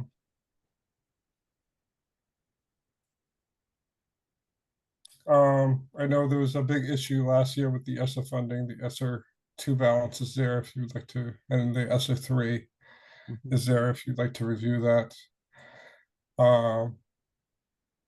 The Parks revolving is on here as well. so earlier we had obviously the presentation from Parks about using their accounts to fund things differently than the way, just out of the omnibus budget. Are there other things as you analyze through all of these, how many pages? 36, 35. 35 pages of accounts that perhaps we could positively affect our town budget situation by funding things differently? Well, each of these special revenue funds are spent specifically. The funds are specifically targeted. You know, you have the revolving funds, which are mandated by Mass General Law.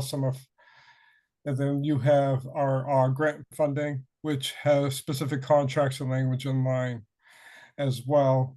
You have our enterprise funds, which, they're essentially sustaining businesses that are part of the town. So this is already built into the budget. They're not part of the omnibus budget, but they are part of the annual spending plan per se.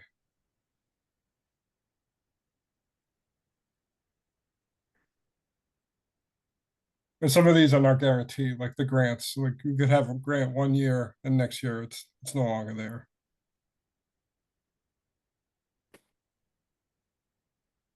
Just a quick question on the ARPA funds line on page 17. It's still listing that we have 3.3 million in the balance. Is that just because it hasn't been closed out yet? Well, there hasn't been much activity for spending. There's been, funds have been allocated to departments, but not a lot of spending activity to date. So we really do have $3.3 million still sitting in an ARPA fund account? Yes. That's terrifying. What was Well- the original number? 3.4. Well, the funds Mm. have to be obligated before, I think Heather had sent out, the town manager has sent out an email saying this. The funds have to be obligated by the end of December this year, but we have until 2026 to spend it down. Okay. And so far, we've spent down $79,000. Yep. Okay, That's my concern with that line is that we haven't spent anything in it. well, And even if it's committed, how much of that is committed? If it's committed and there's only 313,000 left or 330,000 left, it's still, that line has to be emptied by December 31st of 2026. yeah, would. Again, Right. The real concern is that if it's committed and then it turns out beyond December that where it's committed to, they don't need all the money, we can't recommit it, we lose it. right, I heard from the water district that there's a slight possibility that some of their ARPA funds are going to be coming back because of money they've come into with grants and so on.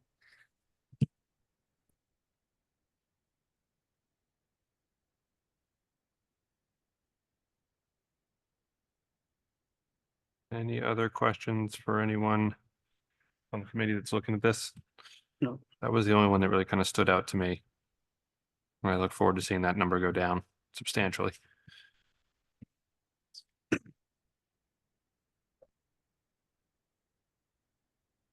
Actually, I do have one other one.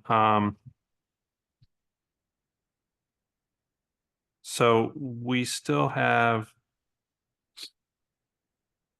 in the FY 22 capital plan, so this is page 28, FY 22 capital plan number 521 annual town meeting, there's still $1 million sitting in that account.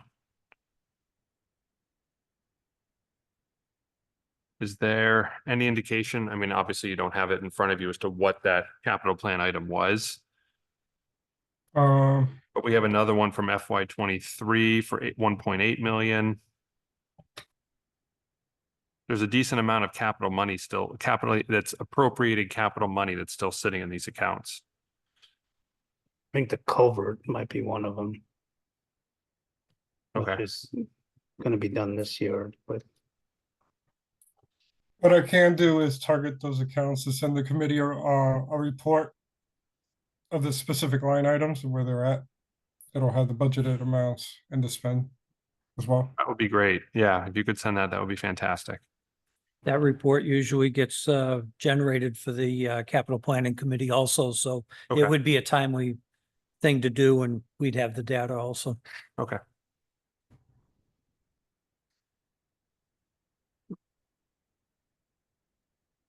And just looking for the chapter 91.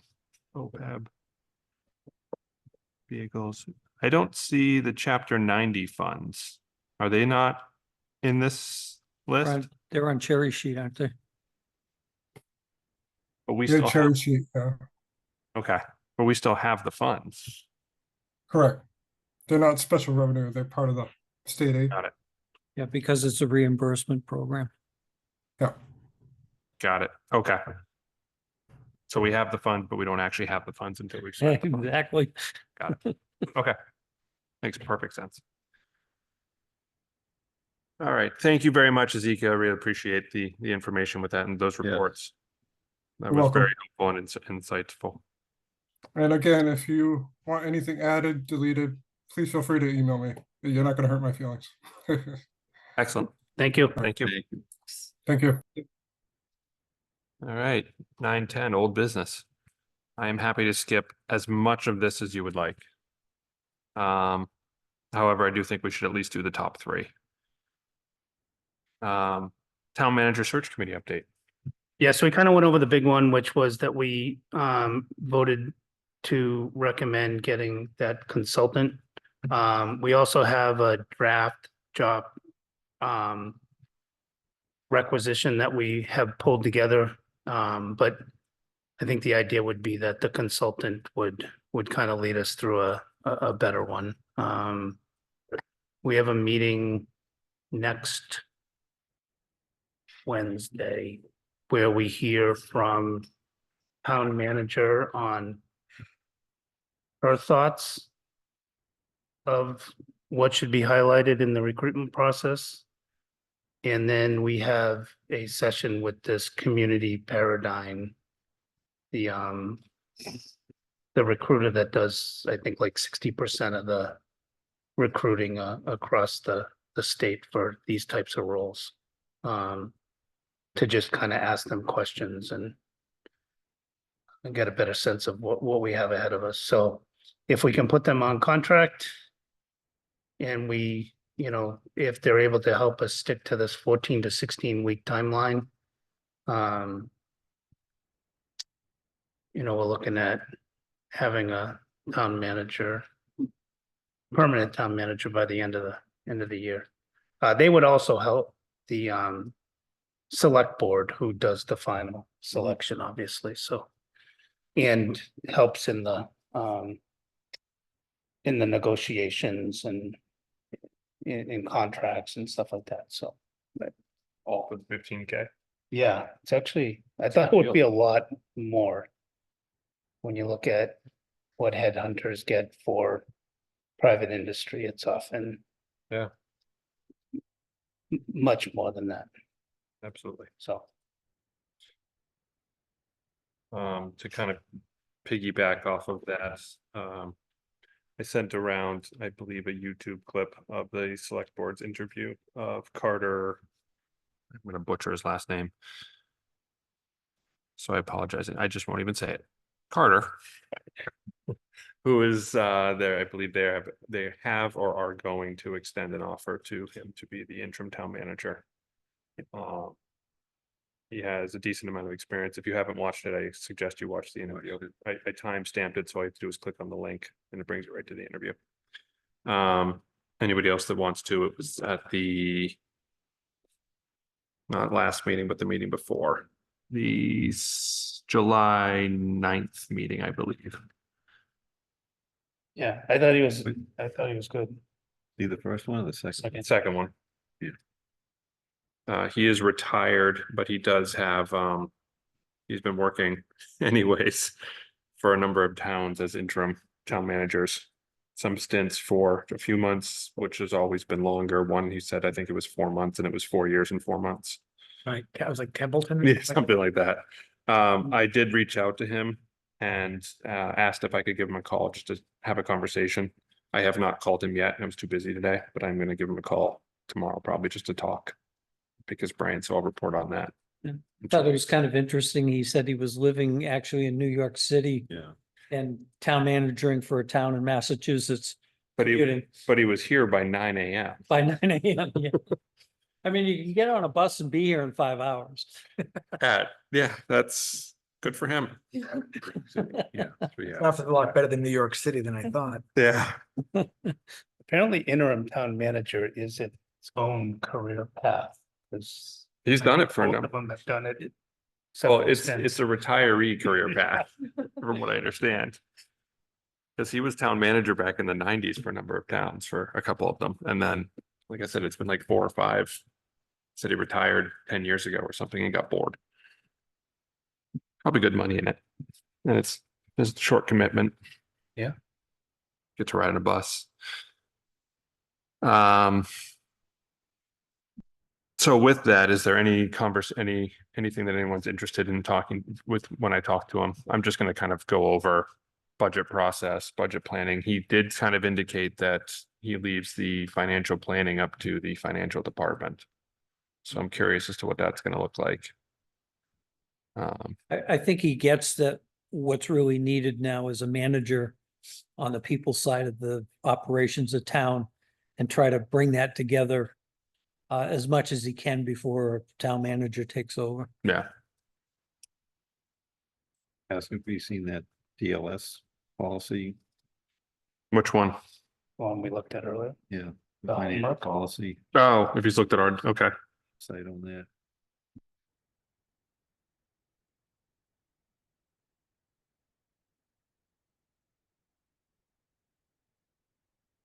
There seemed to be a question of him of whether he could get the budget to us quicker than has been done in the past. He said it takes 4 weeks, right? 4 months, Yeah, 4 months, Budget. right, for the start. But I didn't get a handle on when he said he starts his budget. Yeah. But I mean, 4 months from October is it's January. Yeah. Which would be nice. yeah. And then is there anything anyone wants brought up through the town manager search committee? That would be, or screening committee, I guess. Is there any? Again, like I said before, Chris, please take your time. Let's get it right, even if it stretches out 8 months. Yeah, No, Yeah. hopefully it doesn't, but I think he has a pretty good handle on what's going on out there in the industry. And, he's on the interim side seeing that, well, you heard his history, Yeah, 4 months and he ended up 18 months or whatever the numbers. 4 years and 4 months. 4 years and 4 months. Still excuse 4 me, months. Yeah. So yeah, we can be as optimistic as we want, but reality is that number one, we need to do it right and we need to get the right person. I'd like to continue passing that on to the committee. yeah. No, I share that with you, Dave. You guys just agree?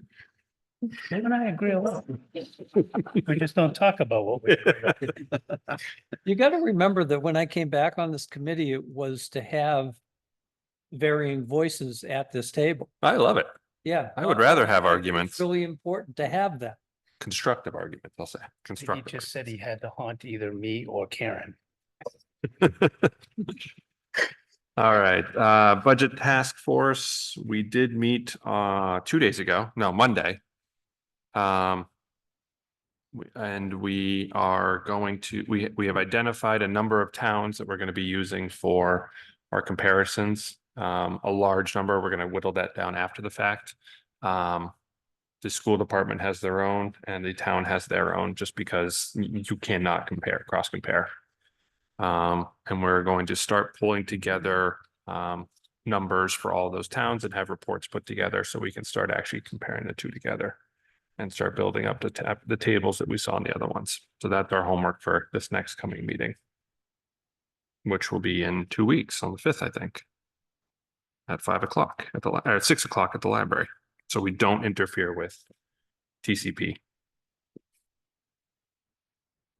Anything, I'll make sure that they do have that DLS report as well. I'm pretty sure I sent it to them, but I'll double check to make sure that they have it as well. So I think that would be useful. Any other questions, thoughts, concerns for me to bring to them? Easy enough. Rep Scarsdale, how'd that go? Yeah, so it was good turnout. Broughton has a fabulous community center. If you've not been there, it's right past Blood Farm. It's beautiful. Desi kind of there was good turnout from all the towns, schools and superintendents and finance committee members and select board members from across the district. Desi kind of went over the history of Chapter 70, gave a little bit of how they've tweaked it around the edges over the years. I think there was a lot of the same concerns we're having are shared by all of the other towns.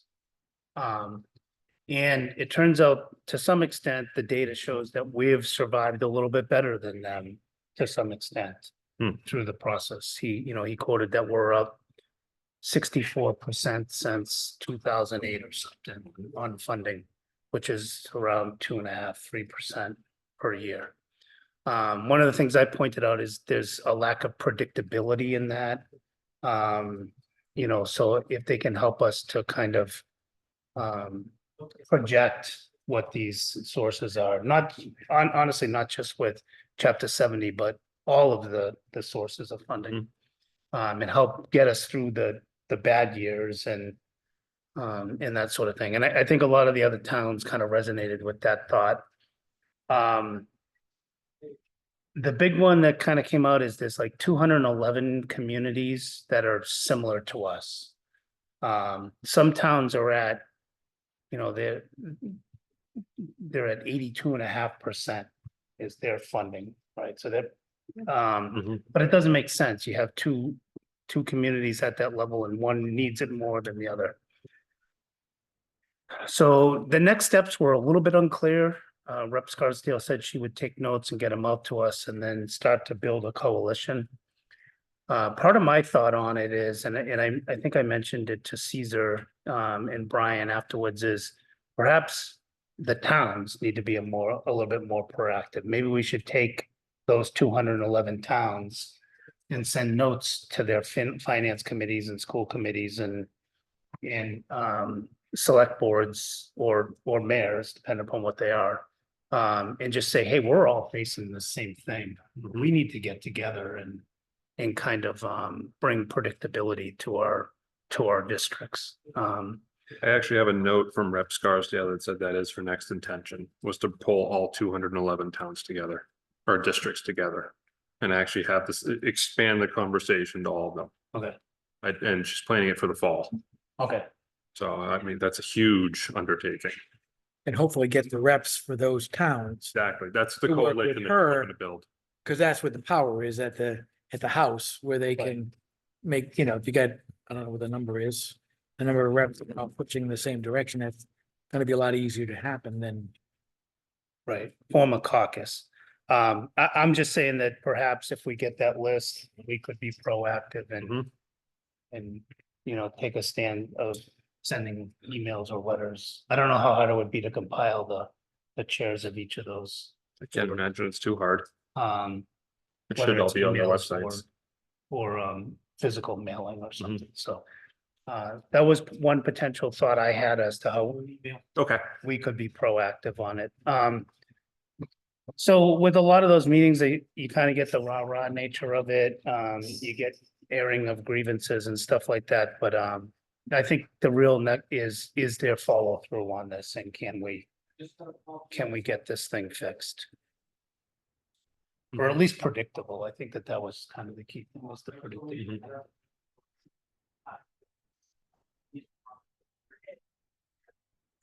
I had another notebook that day for notes, but. So it went kind of probably how you imagined it would go.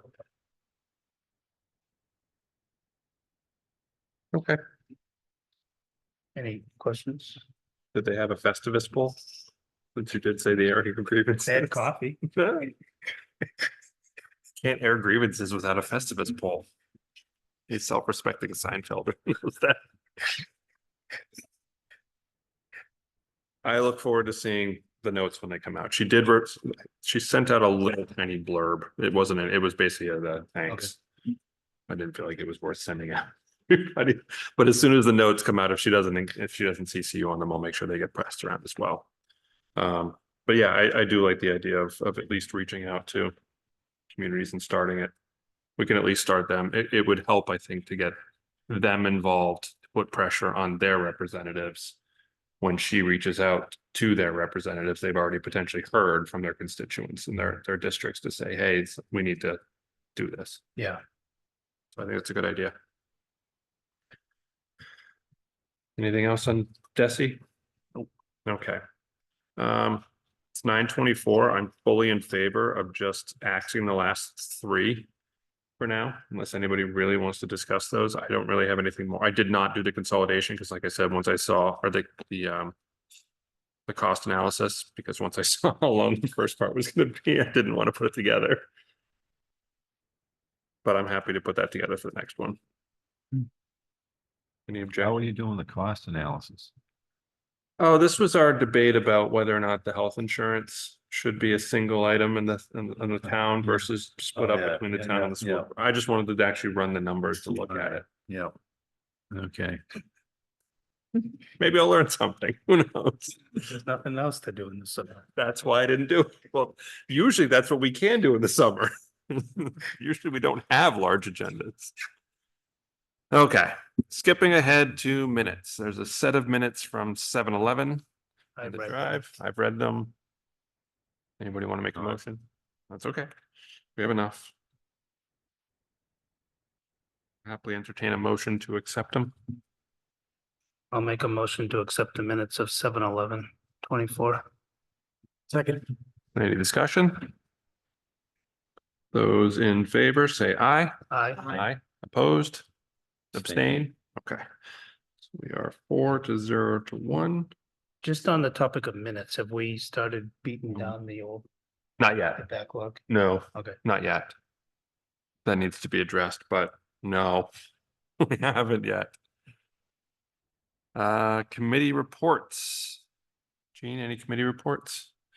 No, nothing happened with fire, police. Fantastic. Tom, anything? Nope. Jay? No, I've listened to a bunch of videos. Chris? Anything on parks? I think we heard it. We did. Capital planning meets next on the 31st, as well as the screening committee. And we have a new member on capital planning. Rob Bowen has joined capital planning. It's the town manager, the town moderators selection for at-large meet. Okay. So we're back to a full board. Excellent. Peter's now the chair of it. Okay. Tom's the vice chair.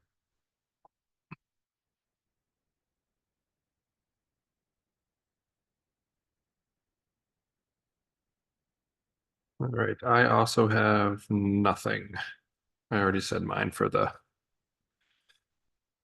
with the budget. I did not catch the school committee meeting that took place just before this meeting, so I will watch that meeting, but I have not watched it yet. Topics for future meetings. Anybody have anything else they want to add on? No. Fantastic. Important dates, we have none coming up. And all we have is our upcoming meetings. The next meeting is on the 8th of August. And we are scheduled to meet with the Cemetery Commission that night to get a little information on their revolving funds and their cemetery funds and how that all works. And to get some clarity. I will not be at that meeting. They talked about us today. Okay. If there's anything you want to send along ahead of time, just feel free to send it and I can certainly ask it. And then I'm looking to get DPW in here on hopefully the next meeting after that. But I just need to confirm with Bill. The only thing I'd say with respect to cemetery commission is I wouldn't mind them coming to us as it relates to the budget. Just like sometimes parks or some of the other commissions do. Whereas they do have budgetary things, so Okay. that would be my input to them. Can you remind me of that in 6 months when we have to do that? Well, can you remember it for next week? No. Get a little notebook there. Yeah. I'm gonna write it down. Have my little stars. Set an alarm.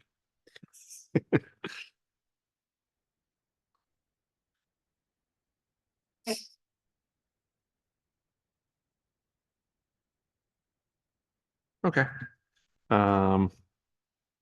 Yeah, with that, is there any public comment from the public? We have a public? We have one public. All right, any public comment from the committee? Yeah, I do have one. I know we talked about it throughout the meeting that the last select board meeting got a bit contentious. We're heading into some transitional times here. And I like and respect every single member of the select board, and I would hope that they can find a way to work closer together and find ways to disagree, but make it a little bit less painful to watch. Because we're gonna need some real leadership over the next few months, kind of across the town through this transition. I don't know if that's an appropriate comment, but it is my comment. Hey, it's public comment. All right. With that, I will happily entertain a motion to adjourn. So moved. Second. Any discussion? All in favor? Aye. Opposed? 9:30, we are adjourned. Wasn't terrible.